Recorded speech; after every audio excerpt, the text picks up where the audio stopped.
Okay, so still doing Breaking with Great Britain, and I told you, of course, I'm trying to suggest you what it was that led to the break with Great Britain. We call this the historical causation model.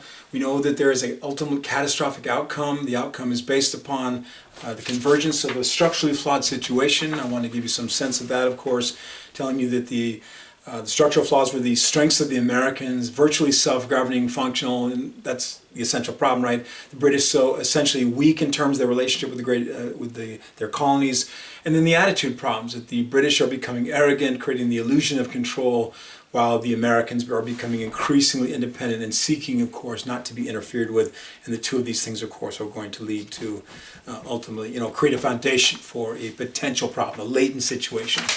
Now, bringing, to take us to the catastrophic outcome, we need this secondary thing, and these are called events. Events are the things that you can't anticipate, you can't expect, they just happen to you in life. Life is not just structures, right? I mean, if life was structures, that means that we would all live to life expectancy. And, sadly, that's not the way it plays out. I mean, well, for some people, they live beyond life expectancy. But things happen, you can get in a car accident or something else can come along. I'm not going to say pandemics and fun stuff like that to really trouble us more. But, things can happen, of course, and it can, shorten your life. Or your life could be longer, your life could be shorter. That's not the way it all works, okay?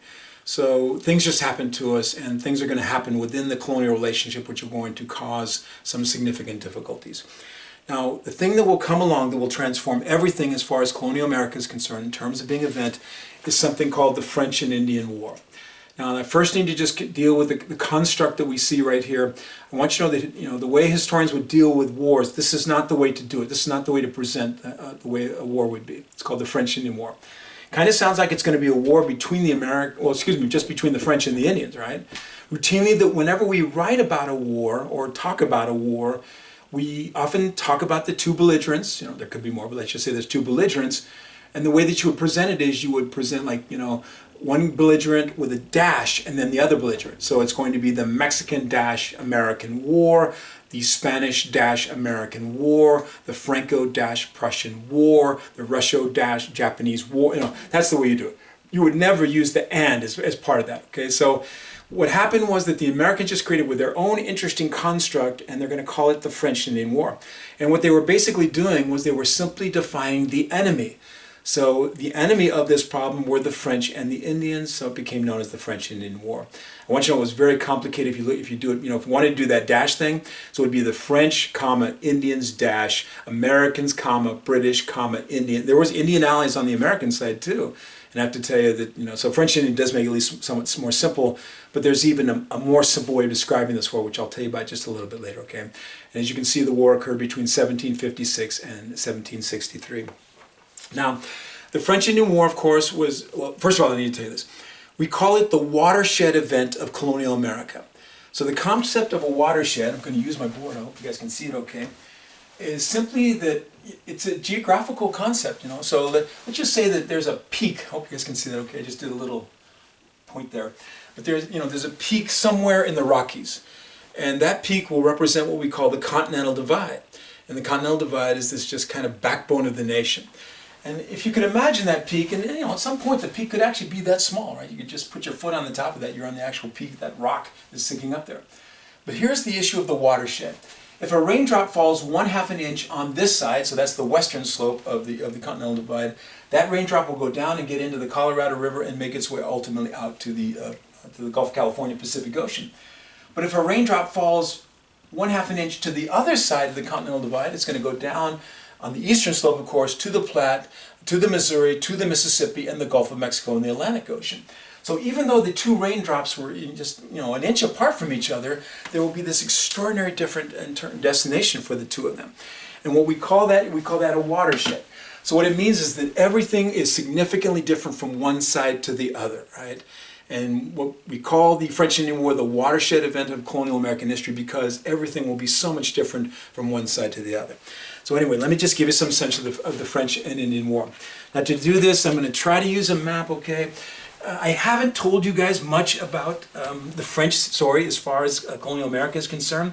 And I have to tell you, this is all jerry-rigged. I do have a more colorful map coming. I'm organizing this stuff, or ordering some of this stuff essentially to try to give you a sense of it. But anyway, here is my little fold-out map from my atlas from National Geographic, and at least it gives us a general sense, of course, of the area of the United States of America. So you guys know that it's not my job to teach you about French history, but here's my little 2-minute sketch of, you know, the French story as far as North America is concerned. I did already tell you guys that the original French explorer was Jacques Cartier. This would be like 1534. He was the discoverer of the St. Lawrence Seaway, and he hoped this would be a way through to Asia, and of course it will not be. He goes down the St. Lawrence Seaway, he gets to the river, takes it as far as he could. I think that's Montreal right about there. Dang, I can't see it. Yeah, I think that's Montreal, but that's where he went. And just beyond Montreal, he ran into a cataract, a waterfall, which he called La Chine. Of course, I told you that means China in French. And we don't know if that was a joke or frustration or what it was, but you know, what he did though was he established the French claim area. So Jacques Cartier began to point the French into this particular area. Now the actual founder of New France is a man by the name of Samuel de Champlain. He's often known as the father of New France. And he was the one who got the French actually over. And it's intriguing, it took the French quite a while to get over to America also. So Jacques Cartier did his explorations in 1534, and then here comes Samuel de Champlain with the first significant settlement occurring in 1602, so 5 years before Jamestown. Now they settled off the map right here in the area that you and I would call Nova Scotia, and it's what we call the Bay of Fundy. And the Bay of Fundy is an interesting location because it has one of the greatest tidal differentials in the world. So that means the tide goes way out and comes all the way back in. So ships can have to be able to settle onto the floor, the sea floor during low tide, because that's how far down it goes. And when the tide comes in, it comes in a tidal bore. And it's like a wave that just goes for 50 miles and it continues on. And of course, it makes it kind of scary. If you are caught out on like a tidal flat, and when the bore comes in, I mean, the situation is going to change dramatically. But the French will establish their first settlement here in what you and I would call Nova Scotia, very close to near where Halifax is, on the Bay of Fundy. And the French called their settlement Acadia. And it's not critically important to us in any way, but I do want to tell you this one little thing. When the British come in, something happens to the French people who lived in this area. Something happens between them and the British. And it got to the point where the British decided to kick them out. They didn't kick the French people out here, like in Quebec area, they didn't do that, but they kicked the French out of the area of Nova Scotia. And so the question becomes, where do these guys go? And of course, I guess they thought going back to France was not part of the story. So where they went actually was the delta area of the Mississippi River into the area you and I would call Louisiana. And what is interesting is that they're going to evolve from being the Acadians who lived in this area, Bay of Fundy, to the Cajuns of Louisiana. They're all the same people, of course, but the name is going to evolve with Cajun food and Cajun music and all that kind of stuff, okay? So anyway, the first settlement was out here in what we would call Nova Scotia.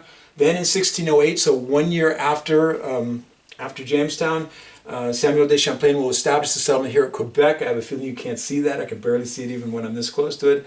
But Quebec, of course, on the St. Lawrence Seaway. And then I think about 30 years later, Montreal will be settled, so the French are beginning to establish their presence here. Now, the French never had a large population base. We're looking at maybe about 200,000 people by the time we get to 1750, whereas the Americans are like 1.5 million already, so we can see that, quite the difference there. But although they didn't have a lot of people, they were very expansive, and they quickly began to move to the west. And the primary reason was because they were deeply engaged in the fur trade. And of course, this is just prime beaver pelt areas and other kind of fur-bearing animals in this area. So they go through the area of the Great Lakes and even beyond. The French were the first to explore, let's say, into what you and I would call Minnesota or into the Dakotas. I think I told you they were the people who came up with the word Sioux, which they got from the Ojibwa. Anyway, these are the coureurs de bois. These are the French fur trappers aggressively moving to the west. Now, whenever the French would go in meaningful way to the west, there would be the fur trapper, that would be one of them, but there would also be like a Jesuit missionary. The Jesuits were the primary religious missionaries of this particular area, and they were often known as the black robes because they wore the black robes by the Native Americans. Anyway, so the story of the expansion out farther to the west is the story of a fur trader and a missionary, and the fur trader was a guy named Joliet, and the missionary was named Marquette. And so Joliet and Marquette go over somewhere, I don't know where it is that they start, but they're going to find the headwaters of a major river, and they're going to follow that river all the way down to what you and I will call Arkansas. And so that was the first sort of French connection in this area. Then later, a guy by the name of Robert Cavalier de La Salle, he's going to do the same thing, but go all the way to the Gulf of Mexico.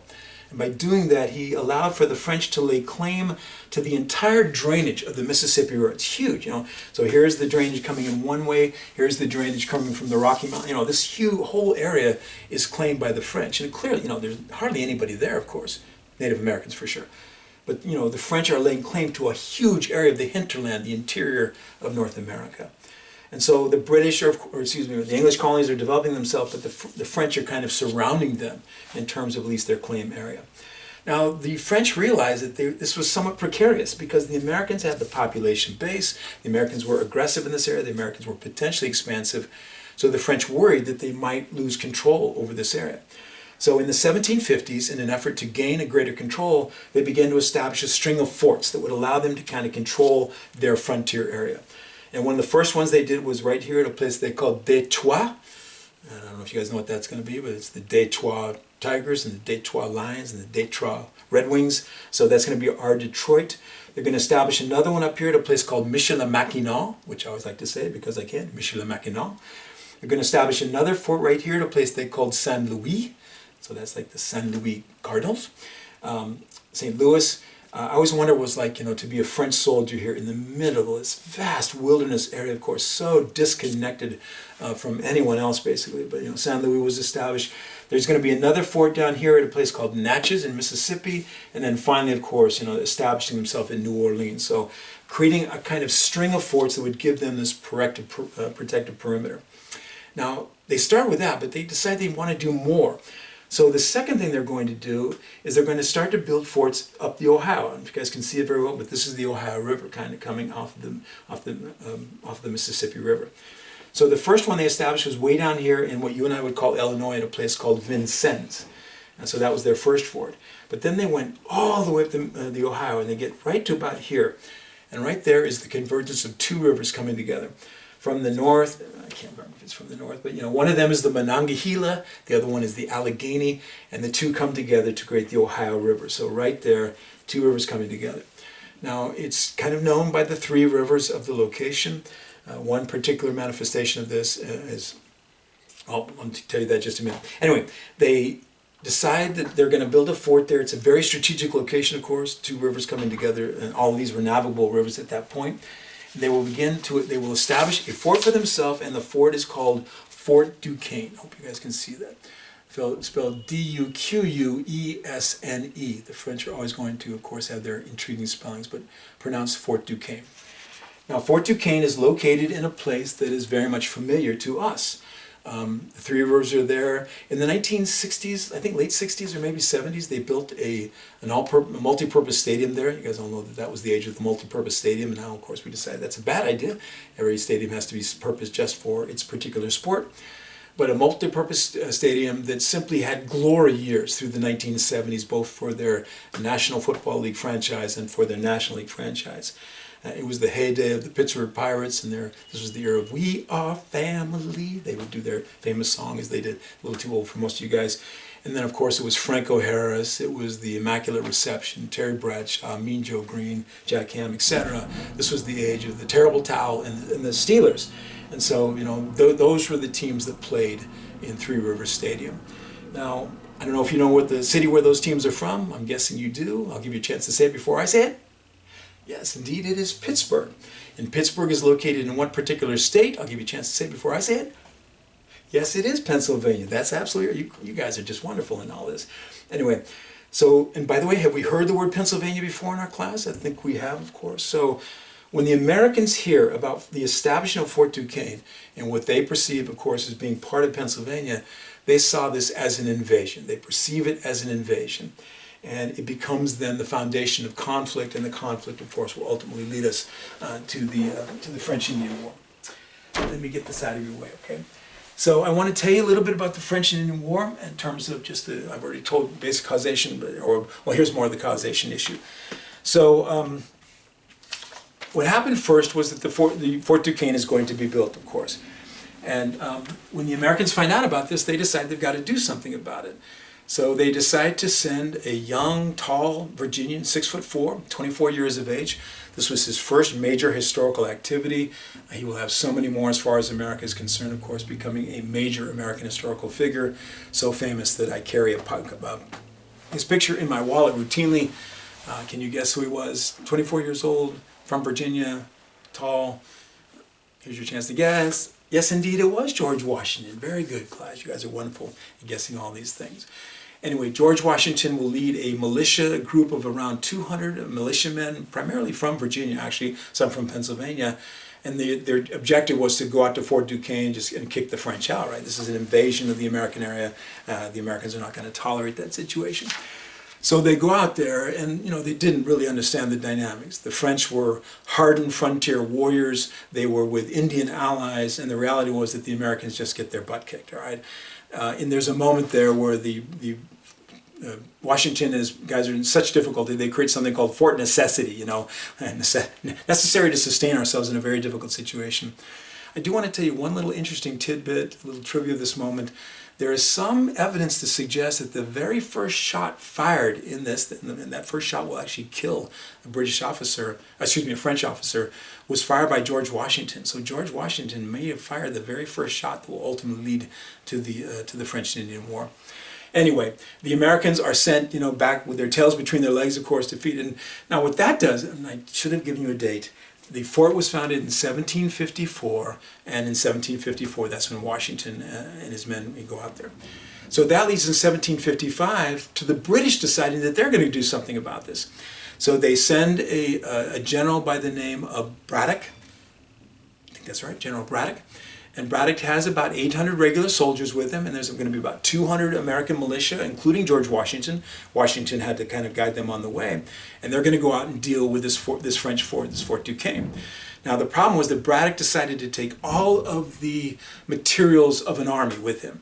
So he wanted cannon, and he wanted wagons, and he wanted, and I have to tell you, this was a trackless wilderness. There are no roads in this area, and it's, of course, a massive woods. And so that meant that it was so difficult to take all their stuff through this, and they were endlessly having to chop down trees just to simply make a viable path for themselves. And anyway, slow movement to say the least. And because they were so slow, the French became aware of what they were doing, and the French could kind of prepare themselves for the coming of the British. And so the French waited until the Americans were kind of strung out in a long valley, just making their way slowly through it. And the French and the Native Americans ambushed them. They simply ambushed them, leading to the deaths of over 200 soldiers, including General Braddock will die in this. And of course, George Washington has to do his best to guide everyone back as quickly as he possibly can. You guys are keeping score, but Washington is now 0 for 2 as far as these military activities are concerned. Now that activity will lead the British then ultimately to declare war. And they will declare war in 1756, and we have the formal beginning of what we call the French-Indian War. Now, in the beginning, the war went very badly, just a little bit of the conduct of war. The war went very badly for les Anglais, that's the way the French would say the English. And the primary reason was that from the English point of view, the British point of view, the French were cheating. They were fighting in the Indian style, and we could call the Indian style guerrilla warfare. That's basically the way it was. The word would not come into play for some time after this. It's a Spanish word, and it means the little war. And the Spanish began to introduce the concept of guerrilla warfare during the Napoleonic period. The Napoleonic forces come in and they pretty much take over almost of Spain, but there are pockets of resistance and insurgent activities, and they waged this little war, the kind of hit and run kind of war, which was extremely vicious, extremely deadly, but they waged this very effectively against the French, basically, in the Napoleonic Wars, but that's the origin of this concept. But really, the Native Americans had always sort of fought this way, and it meant that you sneak up on your enemy, that you shoot from behind rocks and behind trees and stuff like that, and you do significant damage to them that way. And because the French fought in this way, and the British didn't, it leads to some problems from the very beginning. Now, the way the British would fight a war at that time was in what we call the Continental Style. And it is this interesting expression of warfare. You always want to just start with the uniform, and I'm sure you guys all know that the British wore a red uniform. And a red uniform is extremely apparent. I mean, you can see that from a long distance. And it wasn't just that they wore a red uniform, but they often would have straps across their chest, one with their canteen or their powder horn. So you've got a red uniform with white stripes across your chest, and I don't know how you guys feel about that, but I kind of perceive that as a target. And the officers would wear scarlet, so they're even flashier in their outfit, and they would wear what was called a gorget. It's a remnant of armor, a really burnished piece of metal right there to kind of really glint and show in the sun. And so if you were a sharpshooter, you just aim right below the gorget. You're going to try to hit the guy right in the heart, essentially. So the British soldiers are walking around like they're a bunch of targets, basically, from our point of view. Now, the saving grace, and just tell you the warfare, the armies would line up in open field areas and often give each other time to kind of line up. It almost seems like a football game. You're waiting for kickoff. And they would often be 2 or 3, rows deep or something like that. And then and sometimes the commanding officers would meet in the field and they would exchange a little bit of tea, nice day to die and all that kind of stuff. Anyway, and then they would go to try to kill each other, and usually firing at each other, and then maybe some point charging at each other with bayonets and seeing who's going to, how the outcome is going to make itself work. So this was the Continental Style. Now, the only saving grace of the situation, how can you wear a target and not be at risk, was the fact that they're shooting smoothbore muskets. And smoothbore muskets are very problematic in terms of exactly where the ball's going. Oftentimes, they're just kind of a glorified pea shooter, a more or less round ball, not necessarily perfectly round in any kind of way, of course, just sent out a long tube with the intention of sending it in a particular direction, but you never know what's going to come out. Is it going to be fastball, curveball, slider, knuckleball, whatever, of course. Deadly for sure at about 100 yards, much less so at 200 yards, and 300 yards, of course, you can catch it in your hand, put it in your gun, and shoot that sucker back, okay? So, even though the person's wearing a target, the person who's aiming can't hit you necessarily. They often say like aim high or aim low to get to get a general kind of sense of where the bullets would go.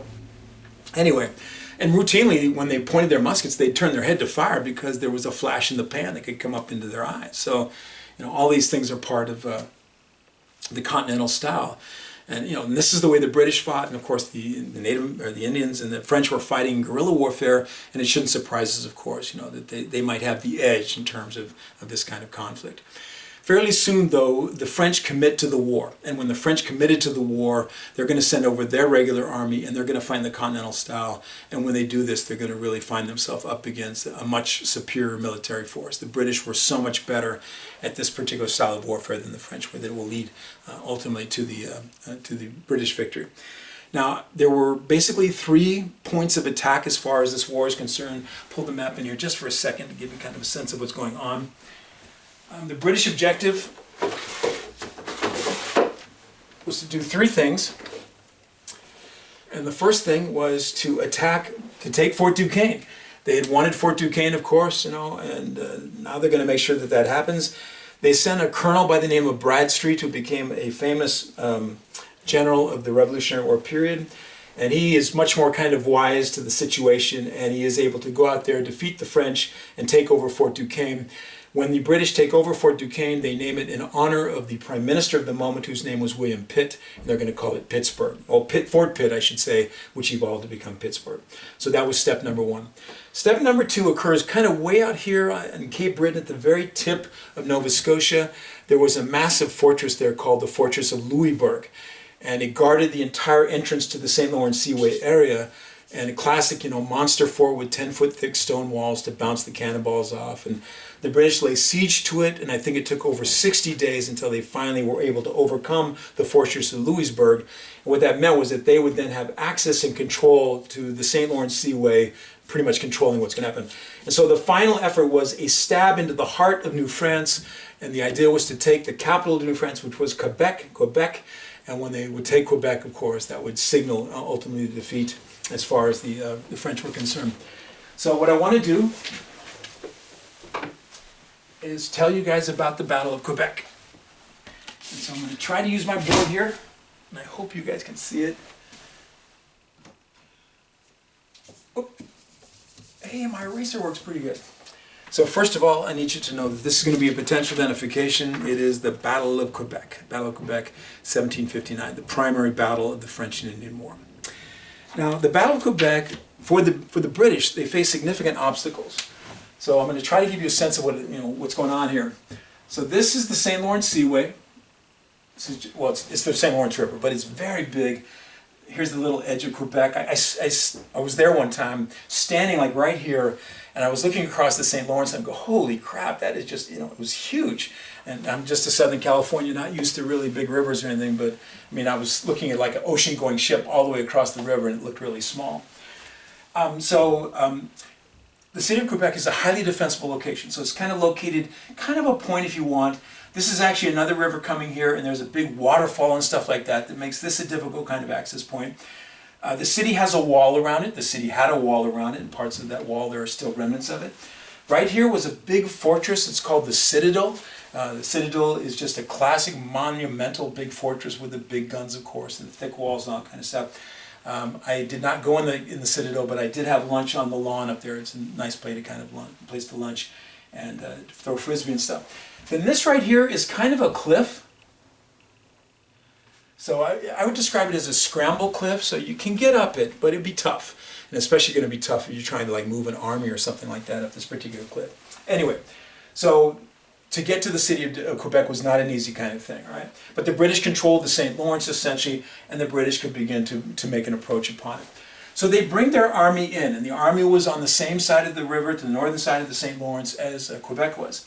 And that army will be commanded by who became a very famous British general by the name of James Wolfe. James Wolfe is the great hero, essentially, of the Battle of Quebec.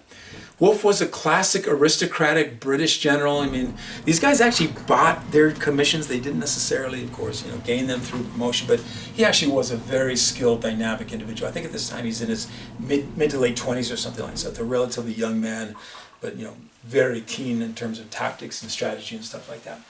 Now he had an army of about 8,000 men. And it was, and so he needed this army to somehow get to the city of Quebec. The British Navy kind of cruises back and forth on the St. Lawrence. They bomb the crap out of the city, estimated destroying like 80% or 85% of all the buildings of Quebec. But the thing is that just bombing and destroying buildings is never going to be an indication necessarily of military success. The Americans dropped more bombs on North Vietnam than were dropped during the entire period, of course, of World War II. And right there you kind of see not necessarily a positive outcome. But the British were really, destroying it, and I'm sure to some degree demoralizing the people as far as Quebec was concerned. Now, Wolfe could not find a way to get his army to take the city.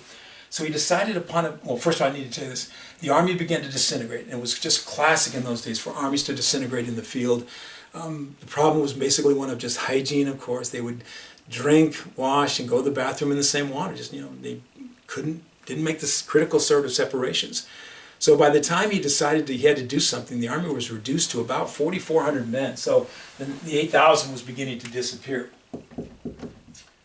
Anyway, he couldn't get at the city, so he decided on an extraordinary and dangerous expedient. How can I actually make this happen?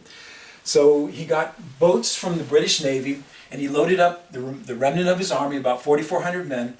And on a moonlit night, they crossed over the St. Lawrence, and in these boats, and these are, it's a long way across there, so I think it would be impossible on a dark night to see anything, basically. But in these boats, they moved the entire army beyond the city of Quebec, over by this cliff area, crossing over with the intent of just simply gaining the high ground above this cliff-like area. It's a cliff, but it is a scramble cliff. And I remember driving above it and looking down, and there's actually like the road and the railway down at the bottom of it. It's not that huge of a cliff, and there are trees coming out of it and stuff like that. So if you and I wanted to, we could make our way up here. But you can imagine the difficulty of moving an entire army up here. Now, the French had made a mistake. They didn't put any sentries out here. They just simply assumed the British would be unable to get up onto this, the area above this. So it was unguarded. And that meant that during the night, Wolfe was able to, get his entire army up that cliff, including cannon. They hoisted cannon up the cliff. And so the next morning, he simply had assembled his entire army of about 4,400 men at a place called the Plains of Abraham.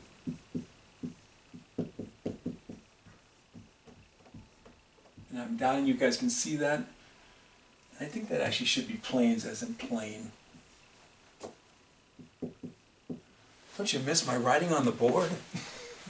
I don't either. Anyway, something called the Plains of Abraham. Now, the reality was that Wolfe could not attack the city. I mean, that's not going to happen here, right? He's helpless in many ways. So what he was doing was simply kind of a machismo act. He was laying down a challenge, a classic aristocratic move. You know, are you man enough to come out and fight? This is what he was saying. You know, because he knew he could not attack. His army would be disintegrated against the wall, disintegrated the fortress. That wouldn't happen. So he was simply daring the French to come out. Now the French commander was a guy by the name of Montcalm. I don't know if you guys can read that. That says Montcalm, Montcalm. And Montcalm was a classic aristocratic Frenchman. And you know, once a challenge had been made, he knew that he couldn't necessarily let it go. So in a very ill-advised activity, he brings his army out. And he brings his army out to the Plains of Abraham.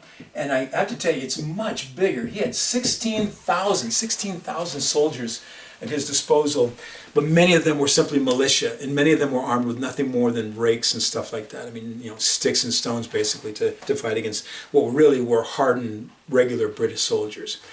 And the thing that's going to happen here is, you know, the British army will soon one day become known as the Thin Red Line. They were the only army ever to defeat the Napoleonic forces.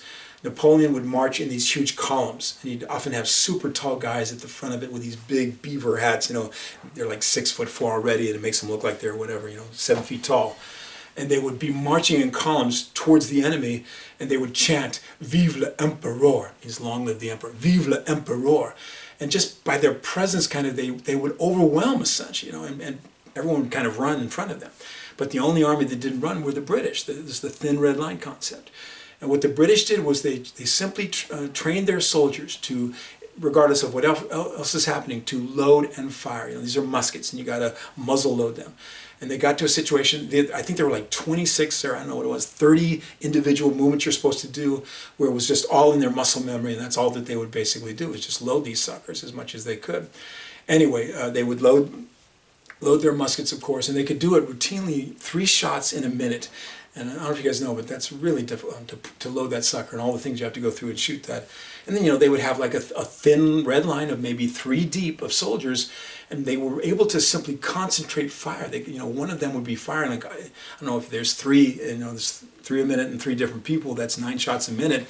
You know, you could actually concentrate a significant amount of fire. And the British were better than this than anybody else in the entire world.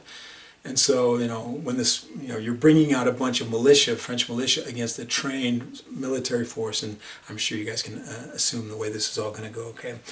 What happened was that before the battle took place, so, you know, they lined the armies up. Wolfe and Montcalm got together in the middle of the field. They did, you know, share little pleasantries with each other. I'm sure that they knew each other probably personally. And then they returned to their locations, of course, to their armies, and the battle commenced. And what I'm going to do now is I'm going to tell you the story of the Battle of Quebec in I think, a unique sort of way. I'm going to sing a song. Can't get my whole guitar here, but you guys can see enough of it. So, how do I hold the guitar? There we go. So, the song I'm going to sing you is called "The Death of General Wolfe," and right there, that kind of gives away, you know, part of the story. But this song was the most popular song in America in 1760. So it's kind of cool to know, you know, what Americans were singing or listening to in 1760. Number 1 on the Colonial Billboard charts. Anyway, I heard this song a while ago. I remember the first time I heard it, there was lots I liked about it. I liked the melody component of the song. I liked the words of the song, of course, the rhythm of the song, the way that there's actually kind of a martial component to it where there would be a drum beat behind it, but of course I can't do the drum beat part of the whole thing. But I also like the fact that it's not necessarily, of course, you know, a pro-war song and all. Kind of seeing the blood and the problems associated with the war. But anyway, I'm singing the song to you. I want you guys to know the song is kind of sexist. It asks for all the young men to listen, and I just want the women to know that they are absolutely welcome to listen to this too. So here we go. This is called "The Death of General Wolfe." Come all ye young men fair, let this delight you. Cheer up, ye young men all, let nothing frighten you. Never let your courage fail when you're brought to trial.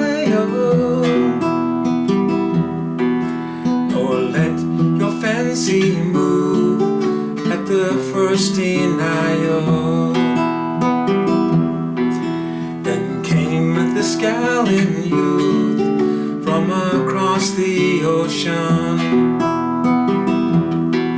to save America from her invasion.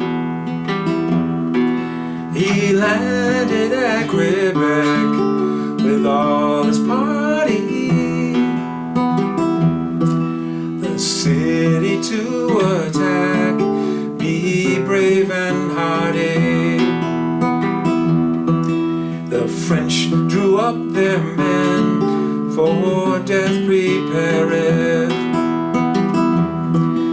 In one another's face the army stareth,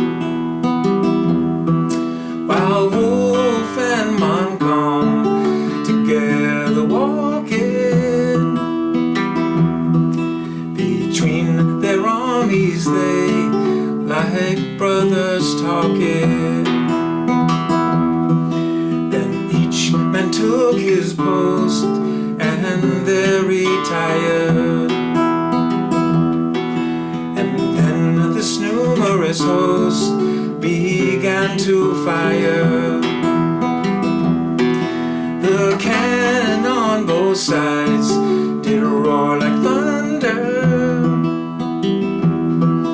and youth in all their pride were torn asunder. The drums did loudly beat, colors were flying. Purple gore did streak, and men lay dying. When shot off from his horse lay this great hero, and we lament his loss in weeds of sorrow. The French began to break, their ranks were flying. Wolfe seemed to revive as he lay dying. He lifted up his head as the guns did rattle, and to his army said, "How goes the battle?" His aide-de-camp replied, "'Tis in our favor." Quebec and all her pride, not a thing can save her. She falls into our hands with all the treasure. And then brave Wolfe replied, "I die with pleasure."